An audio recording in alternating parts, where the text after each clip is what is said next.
आवाज style same to same भन्नाट अशा चवीचा छोले मसाला बनवण्याकरिता अगोदर छोले मी रात्रभर पाण्यामध्ये भिजवून घेतले। त्यानंतर मला दुसऱ्या दिवशी सकाळी छोले मसाला बनवायचा होता, त्यामुळे ते छोले मी कुकरच्या 3 शिट्ट्यामध्ये शिजवून घेतलेले आहेत। छोले शिजवत असताना त्यामध्ये तुम्ही खडे मसाले टाकून शिजवू शकता। त्यानंतर तुम्ही बघू शकता की कुकरच्या 3 शिट्ट्यामध्ये छोले शिजलेले आहेत। त्यानंतर छोले मसाला बनवण्याकरिता अगोदर मी या ठिकाणी कांदा कट करून घेणार आहे। कांदा जरा भरपूर जास्त प्रमाणात वापरायचा आहे।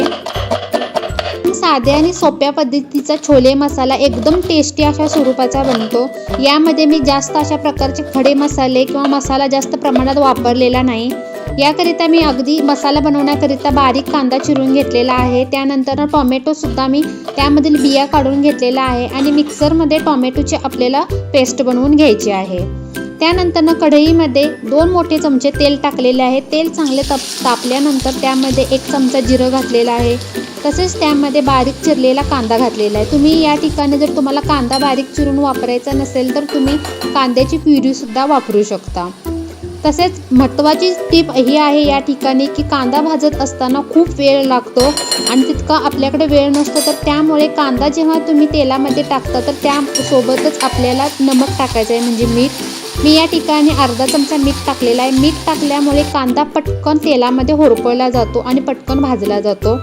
त्यानंतर त्यामध्ये 1 चमचा आलं लसूणची पेस्ट घातलेली आहे। त्यानंतर कांदा अगदी लालसर रंग येईपर्यंत परतवून घ्यायचा आणि त्यानंतर यामध्ये 1 टोमॅटोची प्युरी घातलेली आहे। टोमॅटोची प्युरी करत असताना त्यामधील जे काही बिया आहेत टोमॅटोमधील, तर त्या बिया काढून टाकायच्या आहे, ज्यामुळे आंबटपणा जास्त येतो। त्यानंतर एकसारखं अगदी कढईला तेल सुटेपर्यंत आपल्याला कांदा आणि टोमॅटो व्यवस्थितपणे परतवून घ्यायचा आहे।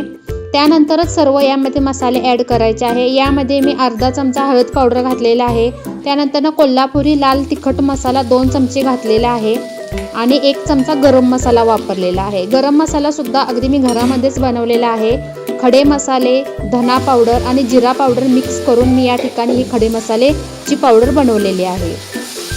त्यानंतर एकसारखं व्यवस्थितपणे मसाल्यामध्ये मिक्स करून घ्यायचं आहे आणि त्यामध्ये थोडंसं पाणी ॲड करून आपल्याला मसाला अगदी तेल सुटेपर्यंत परतवून घ्यायचा आहे। त्यानंतर शिजवलेला जो छोले आहे ते छोले आपल्याला यामध्ये ॲड करून घ्यायचा आहे आणि पूर्णपणे मिक्स करून घ्यायचं आहे। तुम्ही या ठिकाणी तुम्हाला जर एकदम पातळ स्वरूपाचा हवा असेल तर तुम्ही यामध्ये थोडंसं पाणी ॲड करू शकता आणि त्यानंतर कोथिंबीर टाकून खाण्यासाठी तयार झालेला आहे गरमागरम चमचमीत आणि भन्नाट अशा चवीचा छोले मसाला खाण्यासाठी तयार झालेला आहे। छोले मसाला तुम्ही अगदी भटोरेसोबत सुद्धा खाऊ शकता, तसेच चपाती भाकरीसोबत सुद्धा एकदम भन्नाट अशा चवीचा छोले मसाला बनून तयार झालेला आहे।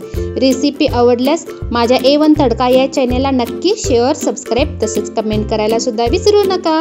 धन्यवाद।